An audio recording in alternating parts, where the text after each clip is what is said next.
Hello friends, நான் இதில் பார்த்தீங்கன்னு சொன்னால் compositing பார்க்குறேன். compositing என்ன பார்த்தீங்கன்னு சொன்னால் இப்படி தனித்தனியாக இருக்கும் ஆப்ஜெக்டை பிரிம்பான லேயர்ஸில் ரெண்டு ரெண்டை பண்ணிவிட்டு அதை ஒன்றா கம்போஸ் பண்ணுறதோ அல்லது ரெண்டு மூவி கிளிப்பை கம்போஸ் பண்ணுறதோ அல்லது விஎஃப்எக்ஸ் எடிட்டிங் விஎஃப்எக்ஸ் அப்படியான எஃபெக்ட்கள் கொடுக்குறதுக்கு யூஸ் பண்ணால் தான் இந்த compositing. அதில் நான் பேசிக்கான compositing பார்க்க போகிறேன். இதில் பார்த்தீங்கன்னு சொன்னால் என்னென்னு இது நான் தனித்தனி இதில் ரெண்டாக பண்ணிவிட்டு தனித்தனி லேயரில் ரெண்டாக பண்ணிவிட்டு கம்போஸ் பண்ணுறதை காட்டுறேன். அதுக்கு முன்னே இந்த கலெக்ஷன்ஸ் அண்ட் சீன்ஸை வச்சு தான் நாங்கள் கம்போஸ் பண்ணுறோம். இந்த டுட்டோரியலை பார்த்துக்கொள்ளுங்க. இந்த லிங்க் நான் டிஸ்கிரிப்ஷனில் போட்டுக்கொள்கிறேன்.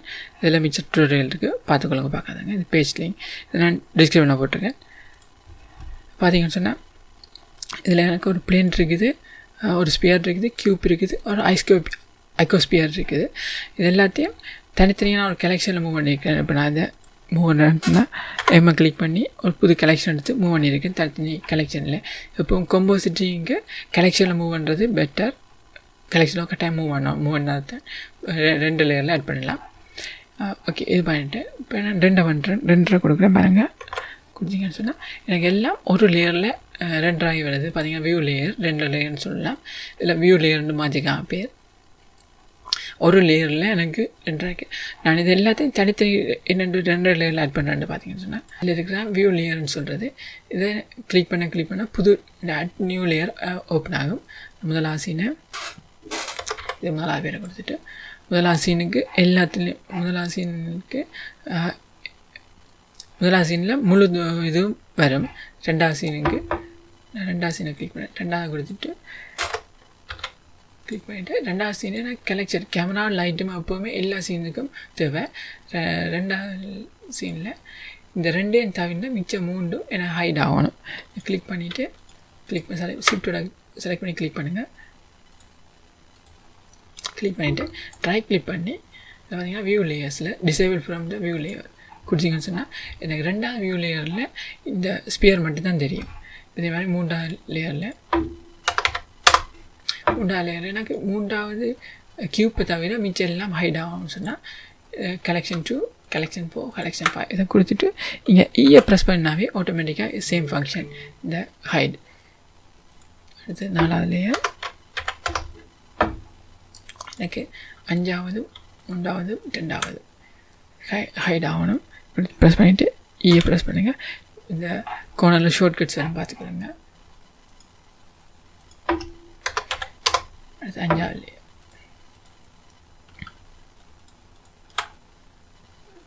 ஈயை ப்ரெஸ் பண்ணுங்கள். இப்போ பார்த்தீங்கன்னா இப்போ நீங்கள் F12 கொடுங்க. ரெண்டை பார்த்தீங்கன்னா ஒவ்வொன்றும் தனித்தனியாக ரெண்டு ஆகும். இதில் பார்த்தீங்கன்னு சொன்னால் மாற்றி நீங்கள் பார்க்கலாம். 2, 3 அடுத்தது ஃபைனல் சீன். இப்போ நீங்கள் compositing கிளிக் பண்ணுங்கள். இதில் இருக்கிற அந்த எங்கள் லே அவுட் எல்லாம் இதில் முடிவு பண்ணியிருக்காங்க. அதெல்லாம் பார்த்துட்டு இதில் பார்க்க போகிறது compositing கிளிக் பண்ணாலும் அப்படி வரும். இதில் பேக்ட்ராப் பண்ண இந்த ஆப்ஷன் சில வேலை டிசேபிளாக இருக்கும். எனேபிள் பண்ணிக்கோங்க. இந்த பேக்ட்ராப் பண்ணால் நாங்கள் கம்போசிட் பண்ணுறது எங்களை பேக்ரவுண்ட் சீனில் பார்க்குறதுக்கு பேக்ட்ராப் நான் டிசேபிள் பண்ணிகிட்டே காட்டுறேன். இப்போ இதில் யூஸ் நோட்ஸை கொடுத்துட்டு பார்த்தீங்கன்னா இது compositor. இதுங்கன்னா 2 லேயர்ஸ். சம்டைம் இந்த 2 லேயர்ஸ் delete ஆகிட்டுனா இன்கேஸ் நீங்கள் 2 லேயரில் நீங்கள் ஆட் பண்ணிக்கொள்ளலாம். compositor இப்போ நாங்கள் செய்ய போகிற எல்லா சேஞ்சஸும் இந்த 2 லேயர்ஸுக்கும் இந்த compositorக்கு முடியாது தான் இருக்க போகுது. இப்போ நாங்கள் செய்ய போகிற சேஞ்சஸை பார்க்க வேண்டாம். அந்த பேக்ட்ராப்பை ஆன் பண்ணணும். எனக்கு இங்கே இந்த ஷிஃப்ட்டோட கிளிக் பண்ணிட்டு கிளிக்னா இந்த வியூவர் இப்போ தெரியாது. ஏன்னா பேக்ட்ராப் டிசேபிளாக இருக்குது. இப்போ கிளிக் பண்ணோடனே எங்களுக்கு பேக்ட்ராப்பில் இந்த இது தெரியும். இப்போ நான் கிளிக் பண்ணிட்டேன். இப்போ இது பார்த்தீங்கன்னு சொன்னால் இதாங்க 2 லேயர்ஸ். இந்த 2 லேயர்ஸில் மல்டி சீன்ஸும் இருக்குது. மல்டி சீன்ஸ் கொஞ்சம் அட்வான்டேஜ். இதில் பார்த்தீங்கன்னா நாங்கள் 2 லேயர்ஸ் பிரிம்பாக வரும். இந்த அல்ஃபா டெப்த் இது 2 தான். இப்போ நீங்கள் கிளிக் பண்ணி அல்ஃபா டெப்த் இது 2ம் அதில் அட் ஆகிருக்குது. இதே உங்களுக்கு கொஞ்சம் அட்வான்டேஜான compositing செட்டிங்கில் உங்களுக்கு 2 லேயர்ஸ் இருக்குது. இந்த 2 லேயர்ஸ் அந்த view layers button 3rd layer இருக்குது. இந்த இதில் பார்த்தீங்கன்னு சொன்னால் இந்த ரெண்டர் இன்ஜினுக்கு ஏற்ற மாதிரி இது மாறுபடும். இதில் combine, normal, surfaces, ambient gluten, இந்த மிஸ்ட் இதெல்லாம் இருக்குது. இதெல்லாம் நீங்கள் டிக் பண்ணி இதில் உங்களுக்கு பிரிமாக எடுத்துக்கொள்ளலாம். நான் அட்வான்டேஜ் வழியாக அப்படி இல்லை. பார்த்தீங்கன்னா நான் இந்த சைக்கிள்ஸை மாற்றுறேன். சைக்கிள்ஸை மாற்றினோடனே இந்த வியூ லேயர்ஸில் இருக்கிறது எல்லாம் மாறுபடும். டிரெக்ட் சைக்கிள் கொஞ்சம் பர்ஃபுல்லான ரெண்டு வழியாக அதில் இருக்க க்ளோஸியில் டிஃப்யூஸ் இந்த ட்ரெக்ஸ் எல்லாம் மாதிரி இது கொஞ்சம் அட்வான்டேஜ் இதில் இருக்கிறத காட்டியிருக்கேன். இப்போ கொடுத்து நான் ஈவிலேயே ரெண்டு பண்ணுறேன். இதில் பார்த்தீங்கன்னா இப்போ நான் இந்த பேக்ரவுண்ட் சீனும் பிரிம்பாக ரெண்டு பண்ணபடியாக என்னோட ஃபிலிமில் போயிட்டு டிரான்ஸ்பரண்ட்டாக கொடுத்துட்டு இப்போ ரெண்டு பண்ணுங்கள். பார்த்தீங்கன்னா ரெண்டரை ஆகிக்கல மிச்ச கியூப்பெல்லாம் தனித்தனியாக ரெண்டரை ஆகிக்கும் பேக்ரவுண்ட் சீனில். அப்போ தான் ஆல்ஃபா ஓவரில் இது காட்டும். போயிட்டு இப்போ வியூ சீனில் ரெண்டு முதலாவது சீன் இந்த ஸ்பியர் இதை ஆட் பண்ண போகிறேன். அடுத்து நாங்கள் இன்னொரு ஸ்பியரோடு சேர்த்து கியூப்பையும் ஆட் பண்ண போகிறோன்னு சொன்னால் அல்ஃபா ஓவரை கிளிக் பண்ணிவிட்டு பார்த்தீங்கன்னு சொன்னால் இப்போ ஒயிட்டாக இருக்குது. இப்போ அல்ஃபா ஓவர்னு பார்த்தீங்கன்னா ரெண்டு லேயரை ஆட் பண்ணுறது உண்டு ஆட் பண்ணுறது அல்ஃபா ஓவர் எடுத்துட்டேன். இது இந்த ஃபங்க்ஷன் மிக்ஸ்லேயும் இருக்குது. இப்போ ரெண்டு ஃபங்க்ஷன் இது கலரில் மிக்ஸ்லேயும் இருக்குது. ஆனால் இந்த இது இப்போ எனக்கு அல்ஃபா ஓவர்னால் இதுக்கு சூட்டபிள் ஆகும். அதே மாதிரி ரெண்டு லேயரையும் நான் டிப்ளிகேட் பண்ணிக்கிறேன். ஷிஃப்ட்-டியை கொடுத்துட்டு ரெண்டு லேயர் இப்போ இந்த இமேஜை கொடுத்துட்டு இதில் மாற்ற போகிறேன். எந்த சீன் எனக்கு தேவை, மூணாவது சீன் தான் தேவை.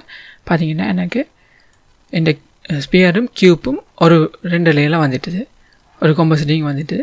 இதே நான் திருப்ப டூப்ளிகேட் பண்ணிவிட்டு இங்கே இதை டூப்ளிகேட் பண்ணுறேன்.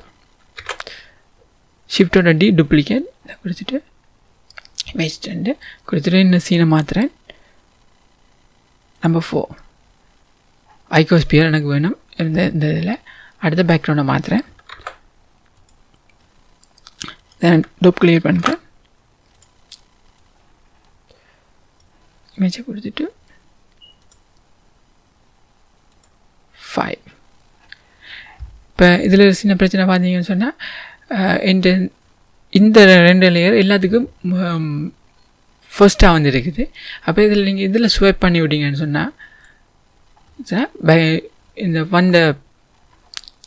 இந்த பேக்ரவுண்ட் லேயர் ஃபர்ஸ்ட்டில் கனெக்ட் பண்ணிவிட்டு மிச்சமெல்லாம் இதில் போயிட்டு இந்த வியூவருக்கு போகும். இந்த சீன் இது பார்த்தீங்கன்னா பேசிக்கான compositing என்னதுக்குன்னு பார்த்தீங்கன்னு சொன்னால் எல்லா ரெண்டு லேயரையும் ஒன்றா எடுத்துருக்கு. இப்போ இது பேசிக்கான. இப்போ இதுக்குள்ள நாங்கள் பார்த்தீங்கன்னா சார் இந்த க்யூப்புக்கு ஏதாவது கலர் கரெக்ஷனோ அல்லது ஒரு க்ளோரான ஃபங்க்ஷனை கொடுக்கணும். அப்போ க்யூப் என்ன ஸ்பியருக்கு அந்த ஸ்பியருக்கு இந்த இதுக்கு இடையில தான் நான் செய்யணும் எந்த சேஞ்சஸும். இந்த ஸ்பியருக்கு இடையில தான் செய்யணும் நான் எந்த சேஞ்சஸும். இப்போ பார்த்தீங்கன்னா எங்களுக்கு தெரியும் எந்தெந்த ஆப்ஜெக்ட் ஆக்டிவாக இருக்குண்டு. நான் ஷிஃப்டோட கொடுத்துட்டு இதில் போயிட்டு நான் colour correction first colour balance. இந்த கலர் கரெக்ஷன் இது காம்போசிட்டிங் ரொம்ப முக்கியம். கலர் பேலன்ஸை கொடுத்தீங்கன்னு சொன்னால் பார்த்தீங்கன்னா அது கலர் பேலன்ஸ். நான் அந்த நோட்டை மட்டும் ஜூம் பண்ணுறேன். பார்த்துட்டு இதில் நீங்கள் கலரை மாற்ற எங்களோட ஸ்பியர் மாறிட்டு இருக்கும். இதில் நிறைய செட்டப் இருக்குது. கலர் பேலன்ஸ், ஃபேஸ், இந்த இதெல்லாம் இதை நீங்கள் சேஞ்ச் பண்ணி பார்த்துக்கொள்ளுங்க உங்களோட கலர் பேலன்ஸை.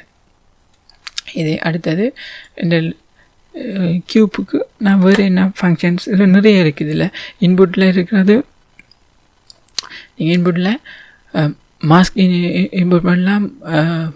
ரெண்டு லேயர்ஸ், மூவி கிளிப், இமேஜ், இப்படி நிறைய இன்புட் இருக்குது. அவுட்புட் என்னோட வியூவர், ஃபைல் அவுட்புட் இந்த செட்டிங். அடுத்த கலரில் அல்ஃபா ஓவர், பிரைட்னஸ் இருக்குது, கலர் பேலன்ஸ் இருக்குது, கேமா, மிக்ஸ், RGB ஹர்ப்ஸ் எல்லாம் இருக்குது. இது கலருக்கு இருக்குது. கன்வெர்ட்டர்ஸுக்குள்ள நிறைய ஃபங்க்ஷன் இருக்குது. அல்ஃபா கன்வெர்ட்டர்ஸ் எல்லாம் இது குரூப். அடுத்தது லே அவுட், ஃப்ரேம் ரீரூட். அந்த லேஅவுட் ரீரூட்ன்றது ஒரு சின்ன பாயிண்ட். இதை நான் இங்கே கிளிக் பண்ணிவிட்டு காட்டுறேன்.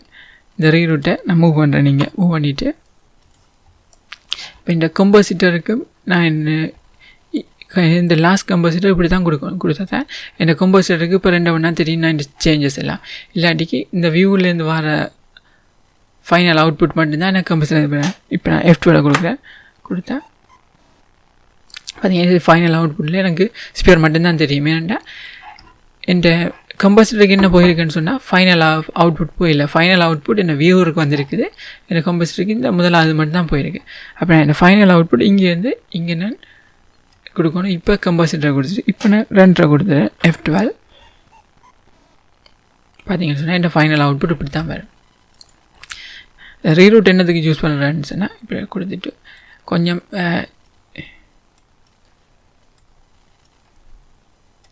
பார்த்தீங்கன்னு சொன்னால் இதுலேருந்து போகிற ஸ்ப்ளிட் 2க்கும் ஸ்ப்ளிட் ஆகி போகும். இந்த எங்கிட்ட வியூ போட கொஞ்சம் ஒழுங்காக அழகுபடுத்தின மாதிரி இருக்க செலக்ட் பண்ணிவிட்டு நீட்டாக அலைன் பண்ணி வைக்கலாம். அதுக்கு தான் ரீரூட் யூஸ் பண்ணுறது. இந்த கியூப்புக்கு நான் இப்போ ப்ளர் ஃபங்க்ஷன் கொடுக்க ப்ளர் எஃபெக்ட் கொடுக்க சொன்னால் ப்ளர் கிளிக் பண்ணிவிட்டு நடுவில் கொடுத்து பார்த்தீங்கன்னு சொன்னால் டிக் பண்ணுங்கள். டிக் பண்ணிவிட்டு எனக்கு கோஷியன் ப்ளர் கொடுத்துட்டு எந்த இதில் எனக்கு ப்ளர் ஆகணுன்றதை அதில் எட்டு பண்ணிக்கொள்ளலாம். இதெல்லாம் அந்த கார்ஸ் மாடல் பண்ணிவிட்டு வீல்ஸ் அப்படியானது செய்யல இந்த ப்ளர் எஃபெக்ட் யூஸ் ஆகும். இது மற்றது இதில் நிறைய இருக்குது. ட்ரான்ஸ்ஃபார்மேஷன், ரொட்டேட், ஸ்கேல் இதெல்லாம் இருக்குது. டிஸ்டோர்டில் க்ரோப் கட் பண்ணி டிஸ்பிளேஸ் இருக்குது, ஃப்ளிப் இருக்குது, லென்ஸ் டிரெக்ஷன் இதெல்லாம் நிறைய இருக்குது. இது நம்ம இந்த கம்போசிட்டிங்கில் விஎஃப்எக்ஸ் தான் கூட யூஸ் பண்ணுவான். இதில் இதுக்கு கலர் கரெக்ஷன் கொடுக்குறேன். டூப்ளிகேட் பண்ணி இங்கே கொடுத்துட்டு சேம் கலர் இங்கே வருது. கரெக்ஷனை இப்படி இங்கே கொடுக்குறேன். பார்த்தீங்கன்னா 3 கலர். பார்த்தீங்கன்னு சொன்னால் இது பேசிக்கான ஒரு கம்போசிட்டிங் டியூட்டோரியல். இப்போ நான் இந்த பேக்ரவுண்டுக்கு இமேஜ் ஆட் பண்ணுவோன்னு சொன்னால் இந்த 2 லேயர்ஸில் பேக்ரவுண்ட் இருக்குது. பார்த்தீங்கன்னா இன்புட்டில் போயிட்டு இமேஜை கொடுத்துட்டு இதுதான் இமேஜின் இன்புட் இதில் போயிட்டு நான் ஒரு இமேஜ் ஓப்பன் பண்ணி இந்த இமேஜ் எங்கே இருக்கிறத நீங்கள் உங்களுடைய இமேஜ் எங்கே இருக்கிற லொக்கேட் பண்ணிவிட்டு பார்த்தீங்கன்னு சொன்னால் இந்த பேக்ரவுண்ட் சீன் நான் இன்புட் பண்ண போகிறேன். ரைட் கிளிக் பண்ணிவிட்டு நான் இந்த பேக்ரவுண்டுக்கு பேக்ரவுண்டு பதிலாக தான் நான் இந்த இமேஜை ஆட் பண்ணுறேன். அப்போ இந்த 2 லேயர்ஸ் இங்கே கனெக்ட் பண்ணியிருக்கேன்னா ஃபர்ஸ்ட் லேட்டில் கிளிக் பண்ணிவிட்டு ஃபர்ஸ்ட் லேட்டு கொடுக்க கொஞ்சம் லீட்டாக வேண்டாம். இந்த இமேஜ் கொஞ்சம் பெருசு, அதனால் கம்போசிட் ஆகி இதில் கம்போசிட்டிங் பாரில் தெரியும் ஒரு இமேஜ் கம்போசிட் ஆன %. இந்த பேக்ரவுண்ட்ஸ் இந்த கன்னட வியை ப்ரெஸ் பண்ணி நீங்கள் கண்ட்ரோல் பண்ணிக்கொள்ளலாம். ஆல்ட்ரோட V zoom in, normal V zoom out. பார்த்தீங்கன்னா பேக்ரவுண்டும் ஆட் பண்ணிக்கொள்ளலாம். நான் இந்த இதையே பார்த்து விட்டுறேன். இது பேசிக்கான கம்போசிட். இப்போ எல்லாம் கொடுத்துட்டு நான் ஃபைனல் அவுட்புட் F12 கொடுக்க ஃபைனல் அவுட்புட் இப்படி வரும். இது பேசிக்கான கம்போசிட்டிங் டியூட்டோரியல்.